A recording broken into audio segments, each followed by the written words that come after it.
Welcome back to the North American LCS Spring Split. We are joined by the evil genius Snoopy here, the jungler.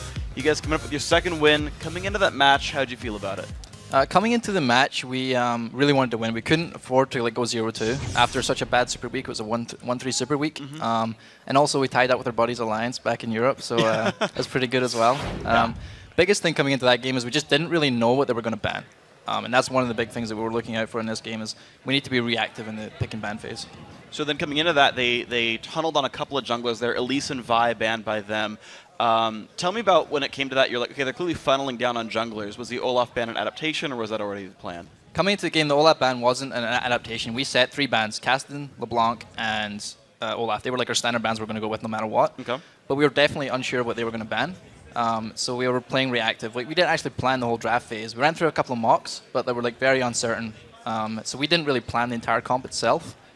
We had to really react in the champion select phase. So with them starting out with jungle bans and then you also adding Olaf onto that, didn't leave you with that many options. Yeah. What's your jungle pool looking like these days? Were you confident on that Mundo? No. I have a bunch of champions that I love to play, but they don't really fit in this meal. Like things like your Fiddlesticks and these other junglers as well. I love playing them, but they're not really quite ready for this meta or whatever. So the Mundo, I hadn't actually played Mundo for about 4 months. Not even a solo queue game, not even a team practice game. I hadn't played Mundo, but I was like, we have Soraka. It can't really go wrong. As long as we don't feed in the early game, we're going to scale, pretty much. That was the attitude going into it. But we actually got a really good early game. We counter-ganked a couple of times, we got Lee Sin invading, and we kind of got the game rolling really early, which we didn't plan to do even after we had the picks. We were like, just survive the laning phase. We actually started winning it. So you mentioned that Soraka first pick. Once you have this sort of mobile vending machine, did you guys, at what point did you decide to go, we're going to go this super poke-heavy tower sieging composition? Well, the one thing we realized is that Ziggs wasn't really, really fed, so we could always sustain in the mid. We could just freeze it in the mid. And Shyvana was losing to Nidalee, except one mistake that Inox made. He was like watching the other end of the map and not even looking at himself, and then Shyvana went on him and killed him. But overall, he was winning the lane, so we could afford to send Nidalee splitting and then have the poke comp in mid. Okay, so then actually talking about the poke comp, we do have a replay of your kind of final game-winning push at the bottom inhibitor, where Sivir takes a couple javelins and falls over. We can get the replay up on your guys' screen. And Snoopy, if you want to take us through this this siege here. So basically, we know that mid lane's pushing in. This is a very annoying phase to be in when the mid hitting's down. They're in a defensive position. We're just poking and poking and poking. And we have Gragas poke, cleavers, and we also have the Nidalee poke. And it's a huge threat throughout the entire siege on this tower. And basically, we're whittling them down. This is the process. Once you get Baron and you have an inhib down, you're whittling them down. It's a really sucky position to be in a defensive mindset. It's like you're losing the game slowly. And unless they could force an engage on us, which they didn't really have the potential to force the engage on us, we're basically going to win that game. We're just going to slowly draw them out, basically. Seems kind of like the ARAM composition from hell here. Yeah, it does. It's like your dream ARAM comp. You have Soraka to keep you constantly fed, and then you have the Nidalee poke, and then the Gragas poke as well. And we also saw at one point, we're having team fights around Baron, and it was a stalemate, and then suddenly Ziggs dies. And that's because Gragas was so fed that it just this one Gragas barrel and Gragas cask, and that was it. It was over. So then talk to me then, as you guys are clearly putting together a very good team, when you're playing extremely well, and actually I guess surprising yourselves in the early game. You've been putting on a really good show of late. I know you caught some flack on EG over in Europe. You had a new jungler come in for a short time. You've been doing a whole hell of a lot better. What's been going on with you? I've been playing an insane amount. I think 2 days ago I played for something like 17 hours. I woke up at 7 a.m. and was playing until 11 or something like that. So I've been playing an absolute ton. And it's one thing I want to do. I want to focus on my game. The game has changed a lot slightly. The champions that you use have changed a lot since Season 2, when I was in my prime, basically. The game's changed a lot. And I've been constantly learning over the past season, trying to get better and better. And I honestly feel I feel in a good place right now. I feel like my calling in the game is really accurate. Our dragon control, even in the games we lose, is really, really good. So the only problem is people getting caught, and we're losing games because of that. I'm trying to pick up Lee Sin. Lee Sin's one champion that I'm trying to pick up, and I have good games on it, and I have bad games on it. So we're still in the middle of it. I really want to pick up Lee Sin if I can, but I'm not quite there with it yet. You actually talked about calls being good, people getting caught. There were a bunch of your guys' tweets yesterday after your loss of the calls were good, the respect for the calls was not. What goes on when people are just ignoring you? It's so frustrating. Pobeller, I would call him out here a little bit, right? It just completely zones out. You might have seen one. I don't even remember one game where we had a ward and we saw the Olaf cross in the mid and he just didn't see it. And he called it. And he's after it, yeah, that was dumb of me, you know. And you lose games because of that. So we need to really watch and really pay attention when these calls are being made and ping and then scream and then repeat it like 4 times as well. So Pobelter like still in school. How is your guys' home life? Because you guys moving all the way over here across the Atlantic, and then Pobelter still in school. You guys have so many things to deal with. How is it, at the house? So Pobelter doesn't actually stay with us. It's a bit of a limiting factor in the sense that we have to wait until he finishes school during the day, and we start playing at 3, and then we play from 3 till 10, and he has to do his homework at some point as well. And he doesn't really have a weekend to do his homeworks because we're playing then. So it's a little bit of a hectic schedule, but we're trying our best to make it work. We're actually living a bit too far from the studio right now, so we're going to look to move to somewhere closer. And once we get that down, I think we'll start to get the ball picking up, and we'll pick up some more wins. Well, Snoopy, thank you very much for your time. Congratulations on your win, and of course, we'll see more of you throughout the rest of the season. Guys, we have more going on. Let's send it back over to Riv and Jat to take us into Game 2. Thank you very much, Freak. And while the action continues now with Coast facing off against the first place Team Solo Mid. Yeah, and it's actually important to point out here that Coast is 0-8 against TSM in regular season LCS play. This has been a completely one-sided matchup in favor of TSM. Important? That's mean. Rather important. No, it is important. And it is a hurting thing that they're going to have to bring their mentality back around. It'll be interesting to see how these teams fare against each other since they're both built around their mid laners. Yeah, and one of the reasons they've been so successful is actually how close both these mid laners work with their jungler. Yeah. Nintendude X, he helps hold Shifter's lane whenever he wants, and it frees up Shifter to roam. Absolutely. It doesn't reflect in his score, but it definitely reflects in Shifter's success. And then also the odd one. We saw yesterday, he repeatedly ganked for Bjergsen over and over again. It was a 2-man job to destroy Hotshot the way they did. Bjergsen never killed Hotshot 1v1. It was always with the odd one's help. And meanwhile, Coast has had early leads slip away by making a few strategic missteps. Yeah, already Coast has lost 2 games at the Baron Pit against Curse alone. They've also been losing a couple of their lanes, so they need to step that up as well and play more consistently. If you're not winning your lanes and you're not making good endgame calls, you're not winning very many games. You can do one without the other, but without both, you're up the creek. You know what it means. Let's check out the starting lineups here. On the blue side is Coast. Zion Spartan in the top lane, Nintendude X in the jungle, Shifter in mid, Wiz Fusion at AD carry, and Daydreamin' at support. And on the red side of this team, Solo Mid with Dyrus in the top lane, Odd One in the jungle, Bjergsen in mid lane, AD carry, of course, is Wild Turtle, and support is X Special. And our featured matchup is Coast Shifter versus Team Solo Mid's Bjergsen. And it will hopefully answer the age-old question of what happens when an unstoppable force meets an unkillable object. Yeah, in a sense, Bjergsen leads the league in kills so far. He's taking Man Cloud shoes for that title. But Shifter also has the fewest number of deaths, despite having a very high KDA. So this game's likely going to be a balance between the two. Also, probably LeBlanc free, because surprisingly, it's a priority pick for both of these guys. Yep. And well, it's a matchup that's on our radar and one that is on Team Coast as well. I'd say it's like about 50-50 when we play against TSM, mainly because of Bjergsen. He's a really strong laner. Bjergsen and I actually have very similar playstyles. We like to play pretty much the same heroes. Bjergsen is an insanely strong mid laner for TSM, and we also have Shifter, who is, kind of like our superstar, I'd say. It's like a lot of it will come down to if Shifter or Bjergsen really overperforms and is able to carry the team. It's really just a clash of who can outplay the other, and that's how mid lane's going to go pretty much. So we'll see. You said it was a LeBlanc-free zone. Yeah. So we'll have to see if that actually, or they force somebody onto it and focus it, but I don't think so. It's too dangerous. One last thing that's interesting about this matchup, too, is how well Coast does against TSM in scrims. We were talking with Dyrus earlier, and he was saying how he expected Coast to be top 4 LCS. He thought they were going to go 3-1 during Super Week. Their disappointing start at 2-3 is very surprising to TSM, because that 50-50 in scrims is no joke. That's what these guys do against each other. And even X Special, I just saw I tweeted, he said, this is going to be a good game. Like, these guys know how to play against us. That's not what he wrote, but as you were saying, they He only had 140 characters. Yeah, you only can type so much. So you have to do what you can. Looking at this, though, what is going to be the mid then? Because both of them try to go for something that roams as well still. So you think it's going to be all mids in the ban phase? I actually don't, because they share fairly similar champion pools. I think there's a decent chance that we're going to see LeBlanc ban. It's been banned 3 times against Coast, actually, and once against Bjergsen. Bjergsen's played it twice, but he's had a less diverse champion pool than you would expect. 2 LeBlancs, 2 Gragases, and 1 Zed, where Shifter's played 2 Kales, 2 Nidalees, and LeBlanc. So there's not exact overlap there. There's a pretty good chance that I actually think we're going to see Shifter on Kale or Nidalee, and Bjergsen I think he's going to favor towards Gragas, which is why there's a Gragas ban. There absolutely is. You're saying Shifter on Kale. Well, we actually maybe saw a him bunch of mid-bans. try to go absolutely. quite hard. No, so we're not even going to talk about Kale. Get her out of here. Riv was right. There's a lot of mid-bans right here. Gragas, Kale, Kassadin right off the bat. Let's see if they keep going right here. Just take out the champions they've played so far in the LCS. That would mean TSM would want to have to ban Nidalee next. No, they're off the train. A little Still bit. banning. Kha'Zix is still a mid-champion. Absolutely. Nintendo Dex doesn't necessarily play Kha'Zix jungle. Another odd one. Yeah.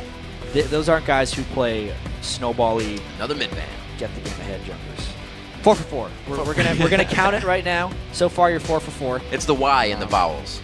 Yeah. It fits. Sometimes, but not. Yeah. Nobody actually went 4 for 4 at the start of the LCS, so now you're 5 for 5. Here we go. We got one last lottery number right more here, Riv. mid-ban.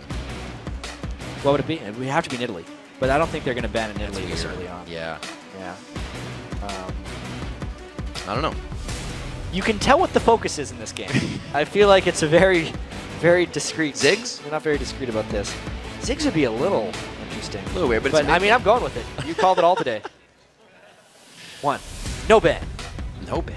Or maybe to leave something up? No, they go for Thresh. All They right. had to wait until the last Thanks, second. guys. But no, it is going to be the Olaf to Nintendo. That's very nice for him. And they banned Thresh away from Daydreaming.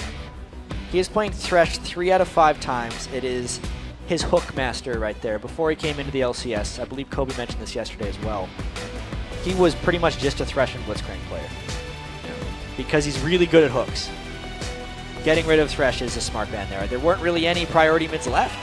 So I was going to say, I think it's weird that they're picking up Elise since Vi is that kind of for sure lockdown, and that's how they feed Bjergsen. But if you take away the slippery mids, you can take the Elise. I think that is an interesting observation, but I also think that Elise just fits the Odd One's playstyle Oh, yeah, more. that, absolutely. Shifter's a much harder person to camp than Hotshot, and it's a much more difficult strategy to pull off. Because Shifter is just so elusive in the mid lane. He's incredibly smart about gank protection for himself. And I like the fact that they didn't decide to go Vi. Elise is a more comfortable champion for the Odd One. So we will see the supports now a little focused here by Coast. I remember when Daydreaming came in, he was playing Elise and such. I missed those He got days a on triple kill support. in his first game. Quadra. Yeah, you know, Elise could still be seen as support. But so but strong, you though. talk to junglers nowadays, you'd be like, so when are we going to see Elise support? It's like, never, because I will always jungle Over Elise my if we dead get her. body. Yeah. The same thing with Olaf, too, in the top lane. When are we going to see Olaf? Well, he's good now. Yeah. He's just better in the jungle. So Especially on Nintendo, he loves to think so. And he'll try to prove it this game. We see Jinx being picked up. One of those top tier priorities right now. Wiz Fusion's actually only played 2 different AD carries in LCS. He played 3 games of Eris to start, and now he's on his 3rd game of Jinx. I like that lane as well. Leona Jinx has a tremendous amount of burst damage, especially against, you know, being picked into Annie. If Leona can lock down Annie whatsoever, it's burst down. Oh dear. It's the roamer. That's the whole thing they're doing. The last time Coast was able to pick Olaf jungle. Wow. Yeah. No, seriously, the last time they could pick Olaf jungle was their win against EG, and they picked. That's when they did the LeBlanc roam. But Katarina can still be that roamer. Katarina will leave the lane at some point in the mid game between level 6 and 10. Nintendo Dex will just sit there in mid and wave clear with Olaf. And we're going to see Shifter go around and try and get a bunch of kills. Likewise, the most banned champion against Coast in the summer split. Riven was banned 14 times against Zion Spartan. Good chance he's going to take that top lane. So with Coast composition, as they now have it, all 5, if they don't get the early game, it seems like they're going to be a little too squishy to go anywhere else in the late game. Oh, it's a real squishy team composition. They're definitely going to try and use Zion Spartan as a split pusher. Then they use their middle 3, which is Leona, Olaf, and Jinx, kind of as a roaming thing. And then you get to see Shifter go back and forth between the split push lane and the other 3. And that's their playstyle. They're going to have to be very careful in their positioning, but they're not exactly dealing with a huge amount of crowd control unless Annie's there. So this is good for Katarina, good for Shifter to get things moving for the team. But Bjergsen is also on one of his favorites here in our matchup of the day. Absolutely. Bjergsen Zed is so impressive. He pulls off some amazing moves on that. He had 1 win against EG on Zed already so far this season. I like TSM's bottom lane as well. It is a very powerful shoving lane. A lot of kill potential there. Wiz Fusion has been honestly quite underwhelming for Coast. If they're going to win, it's pretty much always because of their solo lane play, and I think that's a place where TSM is going to try and get out an early advantage. Well, the early advantage is always behind that Reginald. Oh, not Reginald in mid. It's Bjergsen in mid. Bjergsen. Your brain just pulls it, the storage. And Top it's like, kills nope, in the LCS. Not him. Dominating. Yeah. Now he's on Zed. Huge. He's on the playmaker right here. Well, he gets one of the champions that he does want as the teams load into the game. Let's see who you think is going to come out on top. According to LOLesports.com, it is 94% of you that are confident Team Solo Mid are going to make it 5. That is a big number, 5 wins Riv. for themselves. 94%. 6% is a very small shred of that bar. I think there was a... That's worth it. 94% of the fans can chant. Yeah. I think it was a 95-5 in Europe. There was one, wasn't it? Yeah. Did they lose that game? I don't think so. There was a wasn't the Dignitas Cloud9 game 95-5 or was it 90-10? Like 92, 92-8. I was gonna have say someone 7, look that up and for then that's us. not math. And then we're gonna look smart. Yeah. Once we know. Once we know. So looking at the Annie against Daydream, Annie against Leona. That Yes. lane, obviously, we kind of saw Alistar being played in Korea, but Against nobody's Leona. picked that up here yet. Exactly. For that Leona matchup. I think the Leona matchup against Annie is actually quite dangerous for the Annie. It's a dangerous lane in both regards. If Annie can get a jump on the Leona's AD carry, they blow it up. If Leona can get a jump on Annie while that's trying to happen, generally Annie blows up. And it's about the AD carry having enough damage while Annie is getting focused down. All right, as we jump onto the Riff, our second match of the day, the featured matchup here in the mid lane between Shifter and Bjergsen, something we will be watching, as well as what's going to happen in this top lane. Zion Spartan using that Riven after the changes here in the 4.1 patch. I'm kind of interested to see how this matchup fares. Yeah, a lot of her ratios were changed around from bonus attack damage to total attack damage. The changes are scaling a little bit. Supposed to separate the good Riven players from the not so good ones. Oh. Let's see the odd one rocking a ward to start off here. They're going to favor a bit of vision early in the game. Or a bit more vision, if you will. Yeah, you very rarely see the odd one going with a ward right off the bat. Elise, of course, can sustain spectacularly in the jungle with all of her spiderlings. Fastest attack speed at level 1. This is really what early game is all about. Dancing. Yeah. You got to find the right taunt to make dance moves. You going to dance with a shadow now? Look at that. Damn.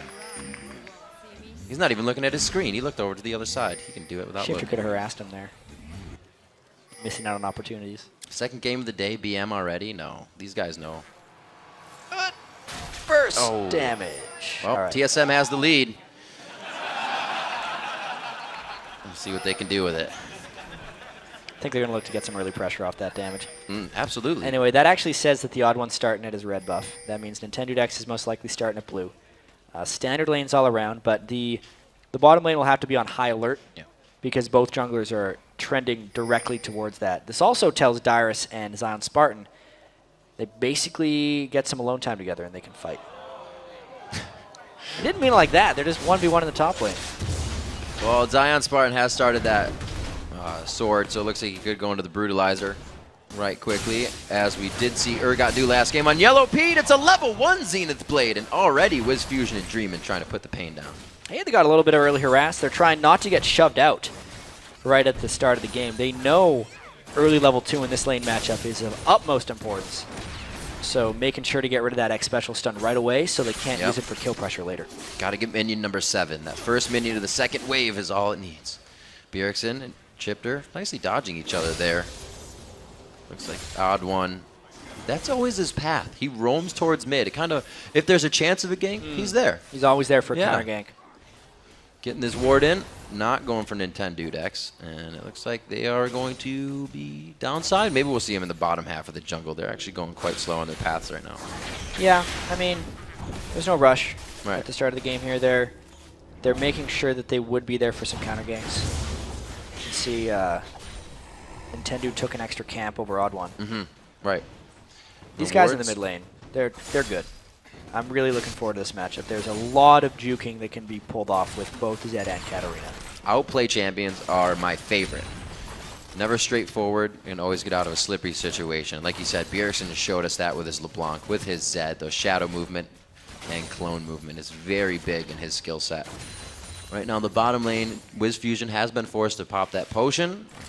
See if Wild Turtle takes more advantage and starts putting the pain down, since there's no sustain down here. Yeah, well, Nintendude is going to walk right through a ward if he goes for this. It's a Zenith Blade that lands. Let's see if they can force something. Still got it. Special with the stun. How's he going to use it? He has to flash the Flame Choppers. Tries to get the double undertow, but they take quite a bit of damage on this. Nintendude's forced to back up. I feel like if Nintendude landed that axe on Annie, it would have been a kill, because that was a post-flash axe. And even though he took a lot of damage later, the burst would have been there for them. So it burns a flash despite being a ward, mainly because of Daydreamin's nice Zenith Blade. And this will kind of help out the odd one now. He knows a bit of pressure is relieved off that first gank, so he's kind of just hanging out in his jungle. We may not see him for the next few, well, not seconds, but he's going to farm up. Yeah. None of his lanes need his help right now, and his first counter gank like opportunity is gone because he didn't counter gank the first thing. He's going to go back to get that Spirit Stone, I believe. Make it so he no longer has to worry about any type of damage in the jungle. At least heals so much once he gets that new Spirit Stone, along with her already heavy lifesteal from her Spiderwing. It looks like that longsword went quickly into this Vampiric Scepter, so Zion Spartan can get close to Dyrus here, but he's also picked up that vision as he fears he's going to be a target. They don't really know where Odd One's going. Even though he camped for Bjergsen one game, another game he ganks other lanes entirely. He's one of the better junglers at remaining unpredictable in the current season. Trying to get a push on Bjergsen here, using the Sinister Blade to get a good pressure on the wave. Zion Spartan in the face of Dyrus, so he's just waiting for the next minion wave to come up. But these guys pretty much even at 30 all CS. Yeah, that top lane will be interesting to see if Zion Spartan can reach damage before Dyrus just starts stacking armor. Otherwise, it's going to be a very powerful lane for Dyrus. Mundo being able to survive the early game is almost never a good thing for the enemy team, especially when Shifter's looking to play Katarina, relies heavily on resets, and obviously Wiz Fusion does as well with Jinx. Here's another one from Nintendude, focusing the mid lane, and it's actually going to be for the counter gank on the odd one, who just feels it. The Spidey sense is all they need. Yeah, Bjergsen able to outfarm Shifter a little bit here. Katarina definitely not that strong early on farm-wise, so this is an expected result thus far. Shifter just trying to survive to the point where he can become a roamer. And then he's going to be looking to make plays from there. The odd one's already been to, or the odd one rather, Nintendude has already been to his lane a few times, so once he does get to that roaming point, it'll be easier and they're not going to be behind. We'll see if it works out. The level 6 has come in and he goes instantly for the ultimate, but it's going to be the death mark back on a Shifter. He has the damage, he has the victory in the 1v1. First blood, Bjergsen.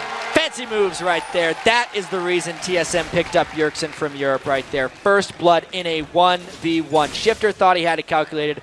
Bjergsen had it calculated a little bit better. And that's really huge for him in that 1v1 matchup. Yeah, I think the Doran's blade to that Doran's shield start, he knew what he was doing, and he actually goes for more damage. The quick brutalizer for the long sword after, and the scepter most likely. The Seeker's arm guard has to be bought up, and Shifter knows it. Yeah. Katarina going for a very early Zanya's. Maybe not. Just going for a little bit of extra armor. There's a chance he'll just piece this together. Because he wants the damage for roaming. He often goes with glass cannon type builds. Back down to the bottom lane. We have Special, as most Annie's starting out with that Doran's ring, but they haven't really been able to use that power. Wiz Fusion going early with Daydreamin in that lane. We see Zion Spartan. He's still able to out-harass Dyrus a little bit, but he knows once that combo's over, he can always get his attack back as well. Yeah, Zion Spartan using his Vam Scepter to sustain. Dyrus has to use his ult to sustain. That whenever Zion Spartan can keep the ult on cooldown, it actually really diminishes the effect of a Dyrus teleport. He wouldn't be able to chase once he teleports down. So Zion Spartan, I'd say, is doing well to keep Dyrus down. Odd One has been quiet this game. Yeah. He's only... Odd One generally only acts up when he needs to, you know? None of these lanes all rowdy. have needed too much help. Bjergsen is fine 1v1. Ganking a Riven with a Mundo doesn't really work. And their bot lane has been quite fine on its own, just because Wild Turtleneck Special have generally stayed fairly well pushed up. Odd One done well to farm thus far, and they're hoping to get some kind of counter here. They're expecting Daydream and Fusion to go in as soon as they hit level 6, and Odd One wants to be there for the counter. Pretty sure they saw him on that last melee minion, but it was just to get the lane pushed as well. We are going to have backing from the bottom lane. They need to get some items in, but the Odd Ones is known where he is on the map, rather, for Coast. So Shadows down for Bjergsen. Yep, Nintendo's going to use that to his advantage. They know the odd one can come from the bottom side, so they're careful about this engagement. Really just trying to shove out the lane together right there. You can see that Gink had very low chance of success, even with the Shadow down. They still have to land more. That's a nice stun, though. Very nice hit on the Nintendo. We see Shifter rather coming down. 300 HP the last few hits. Shifter couldn't even react in time. Is that a Vuvuzela right there? Yeah. LCS right here, North America. This is big stuff. That was a nice gank by the odd one. Got the Coast Shadow. is out of sorts right here. Woo. That Shadow's not moving anywhere. It's not going anywhere. No, really, though. It should have disappeared. Odd one and Bjergsen are completely ahead of them right now. Mentally as well as gameplay-wise. Just completely ruining Nintendo. He burned his Ghost and his ultimate there. Didn't even save his life. It's been something they've been setting up. Nintendo has only gone mid, and Odd One, that was his first choice for a gank besides what didn't work out at bottom. He's been planning this. Odd One, biding his time. Yeah, he's just waiting to get that. Spun him up in the web, and he took him down. His kill and Bjergsen's kill, so those two that actually really have good mentality on the team to keep everybody up and moving, already doing well. So that's only going to help even more. The BF sword onto Wild Turtle, yep, not bad at all. Yeah, it's going to be a lot of big damage. He might be going for the Bloodthirster early, but you can see he's only building the damage components right now. This really tells you that he hasn't been harassed almost at all in this lane. He hasn't had to go for Vamp Second because he doesn't care about the sustain. Looks like Dyrus is winning that. Zion Spartan leaving the lane with about 500-600 HP, and Dyrus is just going to happily push this one up. His teleport is still up, but he chooses to just back here. Yep. It had been a while since those guys had shopped. Dyrus taking his first trip of the day. Picks up a whole bunch of armor, wow, health, wards, boots. A whole bunch. I think he just took out a lone. Zion Spartan, though, finished off his Tiamat, so he's going to try and counter-shove at Dyrus. That lane is really just going to be about Zion farming, because Zion wants to become strong enough to become a split-push force. Coast doesn't necessarily win in the ways other teams do. TSM flexing their muscles here in front of Coast, the undertow, and the rocket just flying right by. TSM is actually trying to play an incredibly controlled game here. I think it's their strategy against Coast, since the way Coast has won games is either Zion Spartan gets really fed, like on Nasus, and starts drawing 2 or 3 people over to himself, or Shifter starts roaming a whole bunch and creates kills that way. But if TSM just plays controlled, keeps the objective game up, doesn't overcommit anywhere, it doesn't leave many opportunities for Shifter to roam, and since they do trust in Dyrus, they're just expecting him to keep Zion Spartan down. It's really forcing Wiz Fusion and Daydream to do something, and they haven't shown that they're capable of it yet this split. Well, last time we saw Zion Spartan on Riven, I remember the game he came back from graduation, and he played exceptionally. You know, Riven still has these changes, but he's evened out in the mid lane. It looks like they may get an assist onto this one. He goes ahead and forces the flash first, leaving his shadows up. Surprising that Zion Spartan would pop his ultimate before even getting in damage range. Now when he goes back to the top lane, Dyrus is going to know that he can beat him in a 1v1. That's why he's trying to head him off here. The ultimate is down. Not going to really have any wind slash left to use there, and it wouldn't do much to Dyrus, but he knows he can start harassing this lane even more. Like you said, HP, the armor, he's going to start doing some pain to Zion. TSM in complete control. We can see, you know, the only 2 times Coast has actually taken games against TSM was in the finals of the spring split. It was a 3-2 best of 5. Regular season, 8-0 for TSM. It has been total domination here. And Zion is going to have to worry about getting dove here. No ultimate, so he can't counterattack. Let's see TSM work. TSM has vision all over the map, so they can do dangerous things like this. And it looks like they may be a little too far off to get the kill, but they have the lane pressure. They burned the flash. They got Zion Spartan out of there, and if they want, they can just take down this turret. Odd One is actually rotated to hold that lane, and it was actually Bjergsen who does first roam.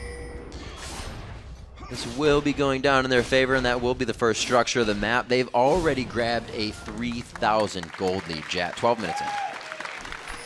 Definitely one of the more controlled TSM games. Yeah. Every lane doing its job to do well right now, and that makes roam much more difficult. But because there was a Bjergsen roam top, TSM needs to be heady of where Shifter goes. He is a sneaky person right now, and currently they're looking to plan a turret dive. Daydream is going to try and get on here, but Dyrus is teleporting from the back. There's the flash in from Annie, and the Timbers onto Wiz Fusion. A good hit from Dyrus. He doesn't actually get an assist on the briefcase, unfortunately. But they're going to keep going for the fight here. No, it's Turtle. Great barrier. Trying to get in. Oh, very nicely done. And they're going for Shifter still, taking him down on that as well. 3 have gone down. Nintendude found by Oddone as they go through Tri-Brush. He was a little late to the party, and Oddone was there to stop him. TSM predicted that gank just perfectly. Shifter had to come in from behind the turret, and TSM initiated first. It meant Dyrus got to fight a 2v3, and then Shifter was late. Could not get resets, and it was a clean sweep for TSM there. This is perfect for Dyrus to be out of his lane as well. Zion Spartans in mid. Let's just take another look at this initiation. Yeah, Daydreamin thought this would have been good until Mundo survived, or arrived. Even if they would have lost Wiz Fusion, Shifter generally would have been able to win that fight if Dyrus wasn't there to stop them. Great stunts by X Special throughout. Wild Turtle waited just the right moment for the barriers so Shifter would commit fully, and it turned everything around. The roam failed for Shifter and worked for Bjergsen. That just makes it even harder for Coast. The things they are trying to put into motion are being stopped dead in their tracks right now as TSM's doing it one step faster. The 3,000 gold lead now to 4. 5 actually, and it's 2 turrets now for TSM. Yeah, this is going to be a tall order if Coast wants to come back. This is looking like one of those quick TSM victories right now. Zion Spartan did finish his Ravenous Hydra. Oh dear. But it's a finished Sunfire Cape on Dyrus. Pops his ultimate just to try and scare him off. So it doesn't look like Zion's going to be taken over anytime soon. No one else on Coast is doing well either. Shifter really not able to get even farm in now that his lane has been kind of mushed up with everything that's been happening. He's down 30 CS now. Bjergsen, he's already in the 1v1s trying to get people to fight him here on split pushing. Zed can transition into a strong split pusher here. And as long as TSM wards well, they will continue to keep Katarina out of this game. Bjergsen got a substantial lead on Shifter, 149 to 109. You can see 1,800 gold as well, while still nearly taking down his turret. Definitely round 1 here to TSM's entire team, every lane. Yep, even in the jungle, Oddone sits 1,000 gold above Nintendude X right now, and he hasn't spent that gold. A lot of it is sitting in his pocket because he has been roaming. So we'll see what they produce with their next bit of movement. 45 seconds on the Dragon Jet, and they still have that covered with a bunch of wards. It looks like TSM will want to take that Dragon soundly. Dyrus will have to make sure to rotate down. Coast is really hoping to find a rotation where they can get some type of 5-on-3 or outnumbered fight, because if they try and fight 5v5, they are going to get completely wrecked. Absolutely, and everything that TSM's doing is just falling into place. The mid turret drops there. They're possibly able to drop Dragon right after this. The gold is just coming in bursts for them. There's a chance this is going to be one of those starve-out games like we saw when COG took out Curse. That was a much lower kill game. This is just like the objectives with the kills as well, so it might happen even faster. Nintendo's got to be so careful. Bjergsen says, I can get the kill, I want it. Goes a little too early, but they still have everything they need to get this Dragon. 17 minutes on the clock, and it looks like Nintendude won't make it out of this one alive, but they know the threat from Bjergsen is down now, so they can watch Dragon get taken down. They can't go for it, though. Yeah. That's scary. That is just 8,000 gold. Now, they wanted to flash that wall, but X Special didn't have his flash up. I think he was calling the initiation. You can see he ran up to the wall in the way that he wanted to flash over it. But he could not make it there. They still might look to turret dive, get counter-initiated on. Yeah. Coast would not be able to follow that up. They wanted X Special there. His flash is not up just yet. So it's going to have to be a walk-in Timbers initiation if they do go for it. Without Mundo here, though, diving would be a little scary. Yeah, but look how much damage they're getting on the turret nonetheless. Knowing that Leona ult is down, so the initiation isn't necessarily going to work. They know they are extremely far ahead. There's over 1,000 gold on everyone but X Special right now for the shop trip, meaning it's time to go back, buy some goodies, and continue to dominate. This is an extremely one-sided game. And it's getting harder for Shifter, being one of the key players, a part of the featured matchup we're looking at today. He can't even build damage. The Death Lotus on his ultimate, you almost have time to just walk out of it before it really does that much damage. Yep. No burst yet on Shifter. Katarina falling behind at this stage in the game is very bad. Also, the fact that the Aegis of the Legion was somewhat rushed by the Odd One. a lot of times you will see Elises go for haunting guys and more magic penetration. But this time, just since there's a magic resist aura, it diminishes Shifter's chance at resets even more. Bjergsen's going to have to pull some tricky plays here. See what he's got. Oh, he's not going to free. put it by him. Whoop. There he goes on the other way, and that's no crowd control that can keep him in place. That was too easy for him. That really. was too easy. Someone's got to stick by the shadow. But they were too afraid to split up and let Bjergsen ult and kill one of them that they had to stick together, and that just meant Bjergsen gets away for free. That goes over to Nintendo, unless Bjergsen gets it somehow. I think he's got the range on it, so they're safe on that. The ward's already placed, so they knew they were going for the blue buff. TSM continues to keep those wards up. Still, at least one pink ward has always been on the Dragon this game. And another thing to note about this TSM domination so far is it's a individual team effort, and I'll explain that in the sense that no one has been a part of more than 3 kills or assists, but they have 6 overall. Normally, like, your average kill participation for a player is around 70%. But since TSM is all sitting at 50 right now, that means they've been individually winning fights without many assists. Everyone on TSM is winning their individual matchup. And we can see Coast trying to push those individual winners out of their and jungle themselves. Bjergsen always giving somebody hassle. It looks like he doesn't have any wards on him. He has placed a trinket, so he's going to be able to be safe. That vision in the top side of the jungle. But the 8,000 gold lead allows them to play, will you say, a little bit careless now? They aren't, but they can take chances. They're playing controlled, but it means they can do things that seem dumb. Like if Dyrus wants to completely turret dive, he can, because he's just that much stronger than Zion Spartan right now. If they want to force a Baron and get themselves low and then peel at low health, they can do that as well. Oh, that was a bad choice, Zion. That was a bad choice. That might happen right now, Chad. If he wants to dive that turret, oh, come on, dive the turret. He's really respecting Zion's burst right now. He got ignited. He's waiting for that to burn off. It was close. You gonna go? No. Too much shield. Some nice lifesteal coming in from the Hydra for Zion there as well. Healthy. I'm a little sad that Dyrus didn't dive, but another day, he stays okay. That's fine. He gave that one to me. He said, I'll dive a little bit. Take a few turret shots just because he can. The Zanya's almost finished onto Shifter. Really don't know how much it's going to help. It really, at this point, it prevents his death. He's still not killing people. For about 2.5 seconds, yeah, it'll prevent his death, and then it will swiftly be met once again. Lowest deaths in the LCS as well, adding 2 to that list right now. Not the best game for Shifter.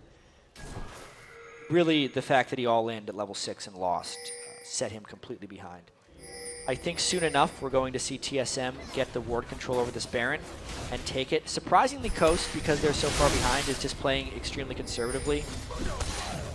It's one thing I actually respect about some teams who lose games quickly, is they realize they're incredibly far behind. So they just take risks, and that usually just means they die a whole bunch and lose earlier. Coast isn't taking many risks here, and it's bleeding them out of the game. They have to go in for a fight at Baron here, because that's the risk TSM is daring them to take. Nintendo has the Ragnarok, but they don't go towards Baron, and Baron's not even taking the engagement. Flashing over the wall, there's the death load as Shifter grabs one. Shifter grabs 2. Can he keep going? Shifter goes down. It's going to be 30 seconds on the timers now, but he came out of nowhere with that. Okay. That's one way to do it. Let's take another look at how this happens. So even though TSM feels like they have a clean initiation, everyone on TSM balls up. Look at this. All 5 people are taking damage from that death load. And once Shifter gets a reset, he's spamming Q and W as fast as possible. It's nearly an instant cast. Holy crap, that was a lot of damage from Katarina. Absolutely amazing. Shifter turns everybody on their heads that fight. We were saying he's not going to have an impact, but he has put himself in the right position. He shouldn't have had an impact. TSM, I said they could do like foolish things because they were so far ahead. Yeah. If there were like 3 of them in a ball, it would have been fine. Just not your entire team as Katarina is getting reset kills. That was absurd. See what TSM can fight back with after being finally put back to their base. They had quite a bit of gold on them from just knowing they could stay out. The Black Cleaver finally coming in for Bjergsen, so he's going to hurt that much more. And it looks like both junglers going back to favoring the lock into the Iron Solari. Yeah, absolutely. That's a key item for both these guys in this game. Obviously, Nintendo on the tank roll out. Just being tanky. Odd One trying to prevent what happened to his team in that last fight when Shifter bounced all around. He didn't really bounce anywhere. He just stood in a very small area and used all his buttons over and over again. But it sure looked cool. It looked amazing. The thing about this is TSM was so catastrophically far ahead that even though Coast did win one of their risky plays, they let it get to a point where that's not nearly enough. All right, yeah. They didn't get much after it. They won the fight. Granted, they're happy with that. They won the fight. They actually took a casualty amongst it, or two. TSM had to fall back, and then TSM took a dragon. So the gold lead is only about 2,000 worse. Coast came back about 2,000 gold, all said, but there's still 8,000 in the hole, and that's not good. It's been 4-2 in turrets. TSM may be ahead, but they're having a little trouble finding the way to the next turret here. Still looking to see if they can push back on Zion Spartan in the top lane. Shifter, or rather Bjergsen, hasn't really gone back to split pushing too much. He's been with the team more now. I actually feel like Bjergsen should probably do a little bit more split pushing. Seeing as Zion Spartan itemized in Negatron Cloak, it means since he is the split push opposition right now. That was a nice dodge. Since he is the opposition right now, that Bjergsen would be able to just finish him off.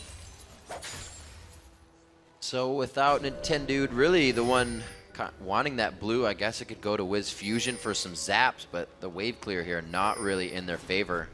It's not exactly huge siege potential coming out of Team Solo Mid, and maybe that's why it's kind of all coming to a halt here. Well, they were hoping that last fight would win them the game. It just ended up delaying it right there. This is also a little different as well. Darius is going to hope to turn this if Zion gets too far out, since he's a little bit out of damage. He's going to heal up and just continue to be annoying in that lane. Looks like it might be that Void Staff coming out instantly after the penetration, being built up for Shifter. He's getting pretty close. No matter, he had a very hard time in the beginning of the game, and he's kept himself up in kills here without too much help from Nintendude. A flash on, but he gets hit with the cleaver right on, sticking with the shield dash, sticking with the dashes, and the W kill coming up for Zion Spartan. Darius definitely being a little dangerous here. Bjergsen now trying to split push on the other side because the rest of TSM trying to stop Zion Spartan. Oh, dear. No way. Just missing him with that skill right there. A pixel away. We'll see what kind of damage he has. The lock into the Iron Solari bursting right up, and it's good enough from the death mark, and Bjergsen slips out alive. Not a good game for Nintendude X right there. Bjergsen did have to pop his death mark over here, and the stall continues for Coast. Yeah. Even though Nintendude got picked off, Zion, if he could start beating Darius in 1v1s, that just completely changes the complexion of this game. Got a little scary after that, and Zion Spartan actually built up the Quicksilver sash for himself. Now we're looking at the Baron. Yeah. Let's see what they can do. Jungler dead, teleport up, 5v4. This could be the game if they peel off for a good initiation. Where are they going to go with this one?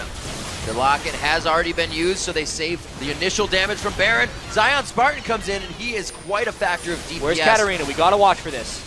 He's coming in from behind. He's very low, coming in from the blue buff area. Shifter down to 50% HP. The smite goes to the odd one, but he is very low. So is Bjergsen. The DPS is out of the fight. They're zoning out Fusion. He is way out of mana. Gonna go down in this instance, and they may be able to catch Shifter. Really touch and go smite there by Odd One. He was low, which is why it was a little bit dangerous, but they controlled the way Coast was coming in. There was almost no danger of a steal as long as Odd One was alive. No smite alive for Coast. They secure the Baron. That'll give them the strength to maybe push through. Dangerous thing, though. Coast forced them into a risk. Bringing back, as we see Bjergsen here, that mid lane matchup, a feature matchup of the day. Bjergsen's 258 to 169. The early freedom has given him a run in this game. Look at that goal, 4,000 up on Shifter right now.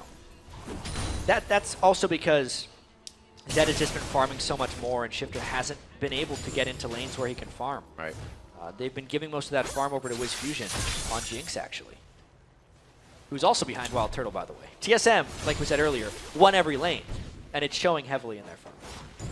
Coast has some scary picks coming out of Champion Select. Like we said, they really needed to do well early game, but they're fending for themselves well here in the mid game, mid to late. Yeah. With that early game going bad. Coast has stretched this pretty well. I expected it to be a much swifter and more decisive victory by TSM. Really that 5-man Katarina alt / spinning blades and all the ridiculous. All the death and the lotuses. Sinister Steel. The name of the yeah, W. the spin. Yep. Yeah. Give a little bit of movement speed and a heck of a lot of damage. We'll see what they can do on this turret. It's already down to half health. That's going to be some quick procs. They already have the Triforce onto Wild Turtle, so structures aren't a problem. Not whatsoever. This Baron buff is going to try and make a lot of pushing for the rest of TSM. No one can deal with Bjergsen in a 1v1 either, which is fantastic news for TSM. 6 turrets to 2 means they can continue this. And there goes Bjergsen. Is that going to get him? Was fusing. Oh, wow. That was like 800 some damage. A lot of death mark damage, but it was just enough to finish him off, and Bjergsen was hardly touched. So crazy. Bjergsen not having any trouble going in and out. You can still see him quickly communicating with the team on the microphones. You see them all now, both teams telling each other we need to get back and one needs to go forward. The culling comes out on Nintendo. He tries to sidestep it in with the strafe, but he can't get the damage. It's going to be Dyrus coming up with that one. 14-6 of the kills as the first inhibitor goes down in the game, and they're going to keep going. Yeah, once Bjergsen deletes the AD carry, the then Baron up team with that 15,000 gold advantage is going to take the inhibitors no problem. TSM brute forcing their way through Coast Base. Once TSM gets an advantage, they do not let it go, methodically working every entrance to a fight that they needed to, and the entrance to the base of Coast right now. Inhibitor number 3, Daydreamin' still dead. Coast almost just has to run straight into a Baron team. It would surely be the end of them, but I feel like it's the end of them if they don't. A full team of 5 can't even deter Tyrus off a turret. Got him again. They go to the back line. Shifter very low, trying to get the kills out. Wild Turtle's also bleeding, almost dead right now, but the kills finally start coming in. It's the mid-3 from Nintendo to Wiz Fusion, and they're looking at the Nexus turrets now, Jat. Daydreamin's the only one that keeps alive. Another fantastic, decisive win by TSM. 30 minutes in, Dyrus just eating 2 turrets for breakfast. There goes TSM, another win. Nexus is going to fall. It looks like Coast will not find any victories against TSM in their head-to-heads as TSM grabs another win. And Riv, even though that game took a little longer than was expected, that was one of the most complete victories TSM has had because every individual did their part to dominate their opponent. They faltered a little bit to make that game stay longer, but they have to feel good about that because they fixed that one mistake and it's nearly a flawless victory. A lot of Coast compositions come in and they say, damage, we are going to win these fights. But it seems like they're sometimes lacking that main tank, that main front line they need to be there. Yeah, well, that's just the way Coast plays. And if they lose their lanes, Coast plays a very solo style of game. They love to rely on Shifter and Zion Spartan to win. If those guys don't win, the team can't pull off any type of strategy, tanks or not. We see Team Solo Mid walking victoriously back across the stage, getting their 94% from their fans.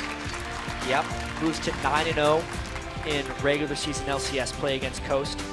It moves TSM to now 5-1 on the season. Yep. So good start for them. That puts them in first place amongst the standings. Cloud9 can't even match it because they only play once today. So TSM secures their first place at the end of week 2 of the LCS. They figured they had to get the week when Cloud9 didn't play a day. If we can get ahead of them there, then we'll get another game, and then they're stacked in the lead. Now Cloud9's on the headhunt. Yeah, I mean, we also knew coming into the season that there was going to be a bit of growing pains with Bjergsen. We saw it at the first game against Cloud9. They didn't quite have the team cohesion down. But if he's going to play like that in lane, if Wild Turtle and Special are going to have that synergy, and if Dyrus is going to perform so well individually, you know, they're a team to be feared. TSM is looking very strong. Dyrus was always a player that would come down pretty hard on himself, and I think he didn't make too many changes over the break, but he made the necessary ones to actually be that really strong player again that you can look at and be like, going to win the lane, and then he's going to have an impact in late game.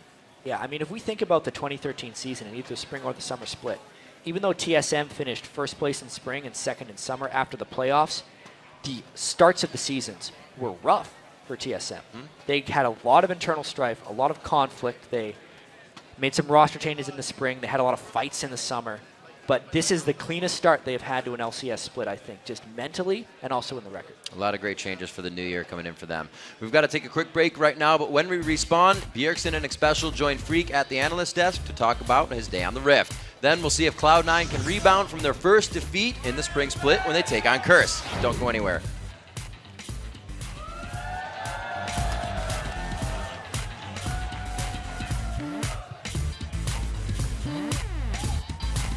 They're in Still 7k. Still 7k. Still 7k. It's pretty healthy. We can still look at. Okay, they're going in hard on Wiz. They're going in hard on Wiz. We go on this? I'm going on turtle for now. Okay, I'm ulting. On turtle. Kill him. Reset. Nice! Nice! I can't fall. I got there to go soon, okay? Get ready. Are you ready? Yeah. I'm going. Just got their Zed. Special, get ready to go. Jinx. Just run bot. Run bot. Cat's behind you guys. She's coming behind you guys. Yeah. I'm on. Kite down if you can. Kite down. I'm moving back a bit. Kite down. I'm on cat. I'm on Leona first. I'm on cat. Run. Yeah. I got him. Nice. Missing, Riven.